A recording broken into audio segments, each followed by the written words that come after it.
Hello, BookTube. I come to you on a bleak and barren Monday because some fat cat in Washington thought it was more important to commemorate the independence of the United States of America than it was that Steve get free books in the mail.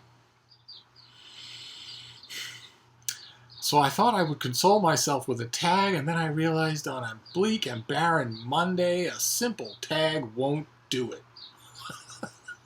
So I'm making a tag of my own. It's the Founding Fathers book tag.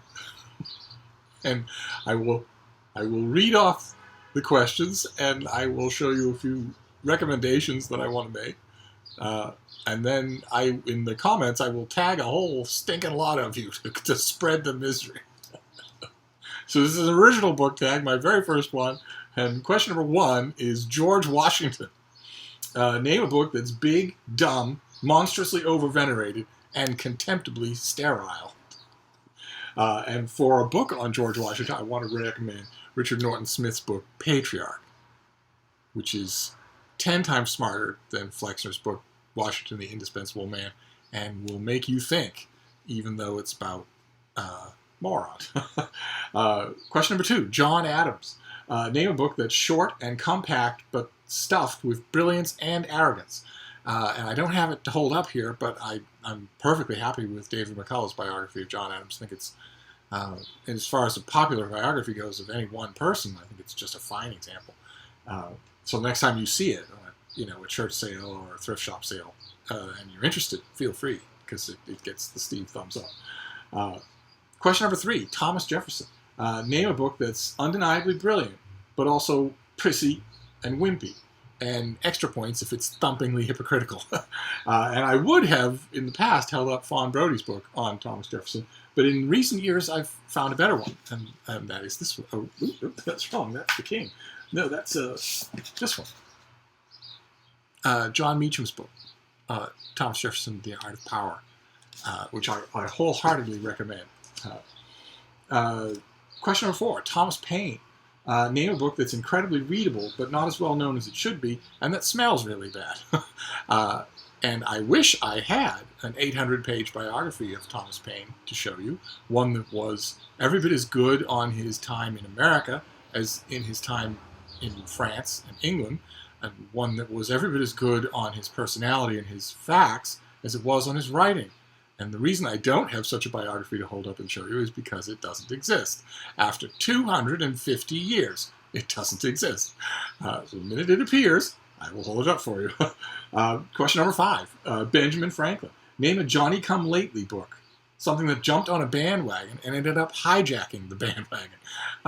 And for Franklin, there are so many books, and I've read them all. But this one is arguably my favorite. It's The Shaping of a Genius. It's just about Franklin's years in Boston, before he moved to Philadelphia and then before he moved to Europe.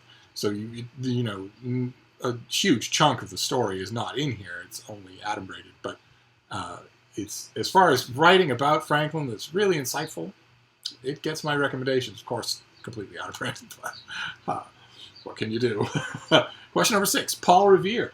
Name a book that's known for only one small part of its overall length. And of course, the classic I want to hold up is Paul Revere and the World He Lived in, by Esther Forbes, the author of Johnny Tremaine.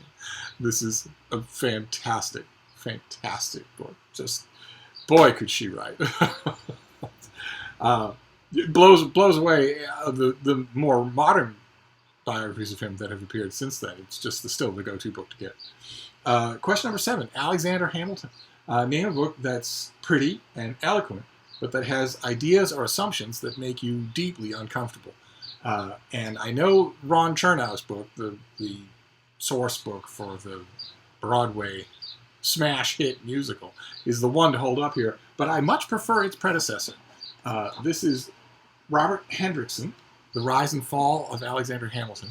This is actually an abridgment. He did a 2-volume biography of Hamilton that is the thing to get if you can find it. I gave my copy to somebody years ago, the 2-volume set. I found this one to be just fine. In the meantime, relax, the ample detail that you want. But I highly recommend it if you ever see it. It's, of course, out of print. Number 8, John Hancock. Name the most expensive and utterly useless book that you can think of or that you own. And I wish, again, here, that I could hold up an 800-page new biography of John Hancock that took into account all of the latest findings about the disreputable origins of his family's fortune, and that fully analyzed his personality, his movements, and his writings. But there isn't such a book. After 250 years, there isn't such a book. The minute there is one, I will hold it up and show it to you. Number 9, I gave you a preview. This is King George III, who I always list as a founding father of the American Revolution because I can list for you at great length the number of British kings and queens who, faced with the turmoil in Boston, Philadelphia, and Richmond in 1774 and 75, could have easily avoided the American Revolution. I have to include King George III in this lineup because if he hadn't been there, a smarter monarch would have fixed it instead of letting it happen. And this is Christopher Hibbert's biography of him. There are many George III biographies, and many of them are quite good. But I like this one as just a general volume introduction.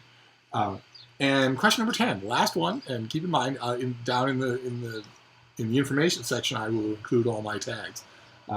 Number 10 is Samuel Adams. Name a book that does all the work, does it beautifully and reliably, and gets none of the credit.